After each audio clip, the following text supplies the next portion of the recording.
வந்து எங்க செடியில் என மீண்டும் உயர்த்தி வைக்கவே, வந்து எங்க செடியில் மீண்டும் உயர்த்தி வைக்கவே, வேண்டான்னு சொன்னவங்களை நத்த வச்சீங்க, வேண்டான்னு சொன்னவங்களை நத்த வச்சீங்க. உண்மை துதிப்பே, உண்மை துதிப்பே, திருமலை திருமலை உண்மை துதிப்பே, உண்மை துதிப்பே, உண்மை துதிப்பே, திருமலை திருமலை உண்மை. ஆமா வந்துட்டேங்க. என்னமா நல்ல பலமான ஓசையோட பாட்டு நிறுத்தீங்க. ஆமா, ட்ரம்ஸ் மாதிரி வாசிச்சு பாடி நிறுத்துறீங்களே. ஆமா, கடவுளுக்கு வந்து இசை கருவிகளோட வாசிக்கிறது அவருக்கு ரொம்ப பிரியம். அதனால இசை கருவியோட துதிச்சு நிறுத்தீங்களா? ஆமாமா. சரிங்க, இந்த பாடலை கேட்கும் போது ஆண்டவர் இன்னைக்கும் எனக்கு ஒரு விடுகதை ஞாபகப்படுத்தினாரு. ஞாபகப்படுத்திட்டாரே. ஓ, என்ன விடுகதை கேக்குறேன். அந்த விடுகதை வந்து ஈஸியா நீங்க கண்டுபிடிச்சிருவீங்க அப்படின்னு நான் நினைக்கிறேன்.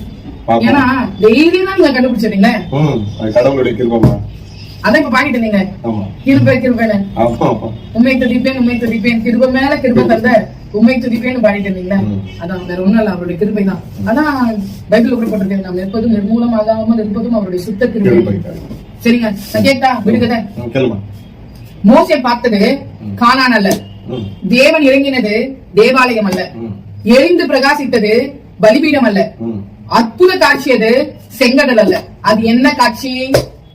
வியூவர்ஸ், உங்களுக்கு இந்த ஆன்சர் தெரிஞ்சா நீங்க கமெண்ட் பாக்ஸ்ல கமெண்ட் பண்ணுங்க. கண்டுபிடிச்சிட்டேன். கண்டுபிடிச்சிட்டீங்களா? ஆமா. என்ன காட்சி? முச்செடி எரிந்ததுல அந்த காட்சி. ஆம் பிரியமானவர்களே, எரியும் முச்செடி. எரியும் முச்செடி பாத்தீங்கன்னா அந்த முச்செடி எரிந்து கொண்டிருந்தது, ஆனா அது கருகி போல.